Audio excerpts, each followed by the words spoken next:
Aha, deməli davam eləyək uşaqlar. Yer doldu deyə danışa bilmədim. Hə. Deməli deyirəm indi keçək Cahandar ağanın necə ölməyi məsələsinə. Əsas məsələ Cahandar ağa sonda ölür. Bəs necə ölür? Cahandar ağa sonda belə deyim, qısaca sizə deyəcəm. Elə burada kəndlilərin sahəsinin qəsb edilməsi məsələsinə toxunulmuşdu. Onun sahəsi qəsb olunur və tutulur. Bu xəbəri də buna çatdırırlar ki, bəs sahəni tutublar. Nökərlərdən biri gəlir və deyir sahəni tutublar, dağıtdılar, bəs hər yeri belə elə sənin sahən əldən gedir falan. Cahandar ağa da əsəbləşir, deyir nə danışırsan sən? Tez atı minir və bu arada mindiyi at Qəmər deyildi. Qəmər artıq ölmüşdü. Nəsə başqa bir at minir və öz atlarından birini düşür yola, gedir. Həmin sahəsini, sahəyə gedəndə görür bir dənə kişi orada uzanıb, deyir day bu sahə bizimdir falan. Cahandar ağa əsəbləşir. Tüfəngi çıxardır. Bu tüfəngi çıxardanda əlbəttə ki, orada adamlar çox idi. Tək bir Cahandar ağa onlara baş tab gətirə bilmir, onlarla başa çıxa bilmir və hamısı birdən Cahandar ağanın üzərinə şığıyır. Bir neçə güllə zərbəsi ilə Cahandar ağanı öldürürlər. Cahandar ağa öləndən sonra da özünü də elə Kür çayına atır və oradaca ölür. Yəni onun da axırı belə olur. Bu sayədə Cahandar ağa da ölür. Deməli, əsərimizin təhlili bu qədər ixtisarla olan bir çox hissəni dedim sizə. İndi keçək əsərin dərslik təhlilinə. Aha, deməli əsərimizdə baxaq 10 ilə yaxın bir müddətdə mütləq dərslik təhlillərinin hamısını yadınızda saxlayın. 10 ilə yaxın bir müddətdə yazılan Dəli Kür romanının mövzusu 19-cu əsrin ikinci yarısında Azərbaycan kəndində cərəyan edən mühüm hadisədən çarizmin müstəmləkəçilik siyasətinin faciəli nəticələrini əks etdirən gerçəkliklərdən götürülüb. Baxın, bu hissələri mütləq yadınızda saxlayın. Əsərin adı rəmzi məna daşıyır. Əsərin adı rəmzi bir məna daşıyır. Dəli Kür obrazı zamanın diktə etdiyi qəlibə, çərçivəyə sığmayan Azərbaycan ruhunun ifadəsi kimi mənalandırılır. Baxın, görürsünüz? Bu hissədə əsərin adının rəmzi mənasının açılışı var. Xalqın taleyini əks elətdirən, xalqın tarixi taleyini əks elətdirən əsərdə çox şaxəli süjet və kəskin konflikt var. Baxın, tarixi taley, yəni tarixi romandır. Romanda əhatə olunan tarixi dönəmdə cəmiyyətdə gedən ziddiyyətli proseslər, köhnə həyat tərzini sıxışdıran yeniləşmə meyllərinin doğurduğu ictimai, siyasi və mənəvi problemlər öz geniş əksini tapmışdır. Baxın, yadınızda saxlayın. Əsərdə bir çox problemlərə toxunulub. Çarizmin müstəmləkəçilik siyasətinin nəticəsi olaraq Cahandar ağanın və kəndlilərin torpaqlarının qəsb edilməsi bu ziddiyyəti daha da kəskinləşdirdi. Baxın, Cahandar ağanın və kəndlilərin torpaqları qəsb olunmuşdu. Elə Cahandar ağa da öz torpağının qəsb olunması uğrunda ölür dediyim kimi, o axırda dediyim hissədir. Gərgin toqquşmaların çox olduğu romanın süjeti və konflikti ilk növbədə güclü xarakterə malik Cahandar ağanın və onun ailəsinin taleyi üzərində qurulmuşdur. Baxın, ilk konflikt Cahandar ağanın ailəsində başlayır. Cahandar ağanın başqasının arvadını qaçırmağı ilə. Yəni mələyi qaçırmağı ilə. Cahandar ağanın ailəsindən başlanan konflikt getdikcə genişlənərək Cahandar ağa ilə Allah yar, Molla Sadıq və yerli ahali Çar hakimiyyət nümayəndələri arasında barışmaz münaqişəyə çevrilir. Yazıcı xalqımıza xas olan mənəvi dəyərlərin mərdlik, əyilməzlik, qonaqpərvərlik. Baxın, qonaqpərvərlik orada məsəl üçün Əhməddə görürük, Cahandar ağada görürük. Əhmədlə Aleksey Sipoviçi öz evində qonaq eləyir. Onlar yəni döyülən zaman qorunub saxlanması vacib sayılır. Baxın, milli mənəvi dəyərlərimizin qorunub saxlanması əsərdə vacib sayılır. Yadınıza saxlayın, qəbul cümlələrindəndir. Çarizmin mənəvi dəyərlərə, mənəvi mühitə, təcavüzünə, müqavimətə əks etdirən səhnələr oxucuda milli qürur, iftixar, mübarizlik hissi oyadır. Əsərin baş qəhrəmanı Cahandar ağadır. Deməli, mürəkkəb təbiəti olan ziddiyyətli bir obraz. Deməli, ziddiyyətli obrazımız kimdir? Cahandar ağa. Niyə? Çünki o həm mələyi qaçırdır, həm qaçırmağından peşman olur, həm bir növ köhnəliyin tərəfdarı olan bir obraz idi, həm də oğlunu oxumağa göndərir. Ziddiyyətli obrazdır və mürəkkəb bir təbiəti var. Çətin adamdır, yəni.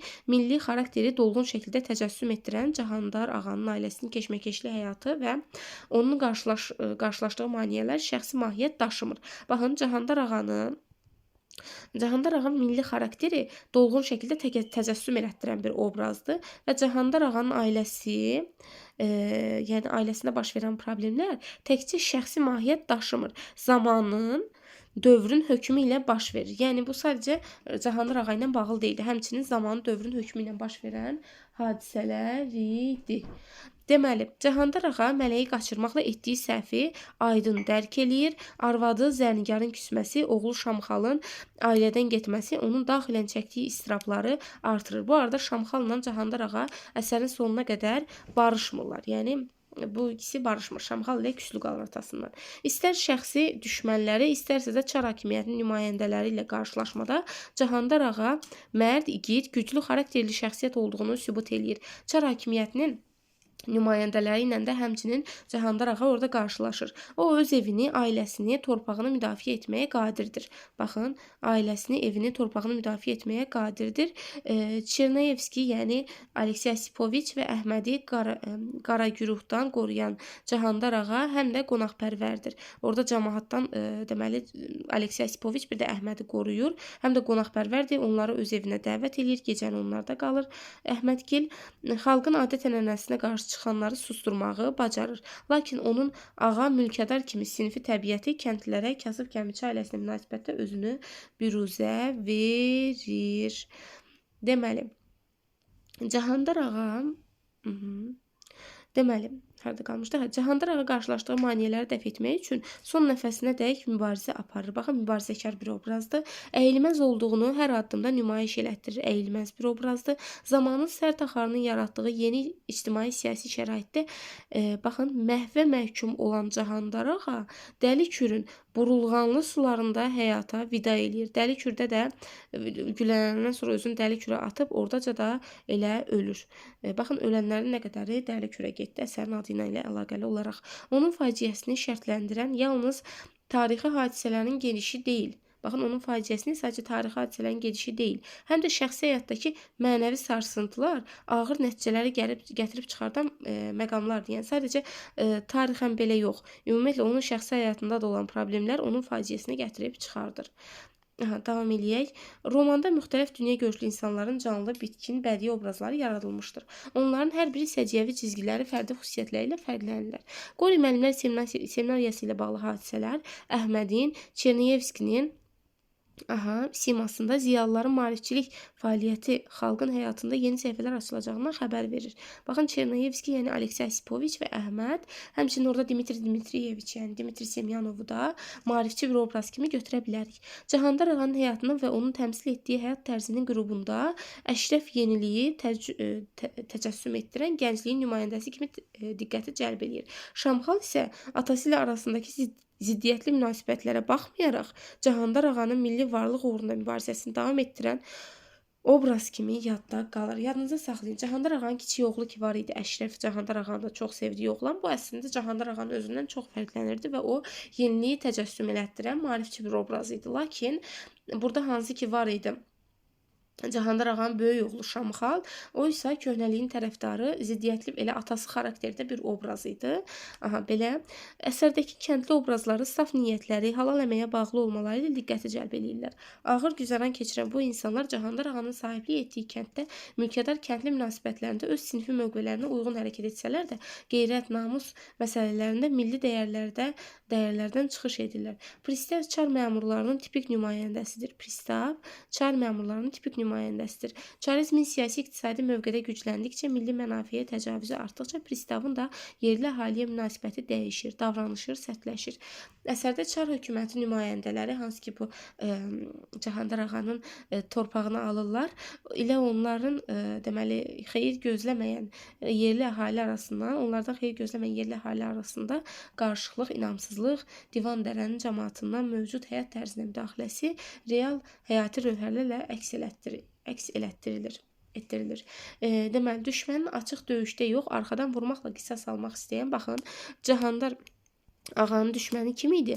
Allahyar. Allahyar nə edir? Düşmənindən, yəni Cahandır ağadan açıq mübarizə eləmək istəmir ondan və onu arxadan vurmaq istəyir. Hansı ki, gecə vaxtı elə onun ot tayalarına belə deyim, daha doğrusu yəni hədə ot tayalarına od vurmağı ilə görə bilərik ki, gecə vaxtı hücum eləyir və onu arxadan vurmaq istəyir. Bir növ deyir çıxar, puskuda dayanaram, vuraram.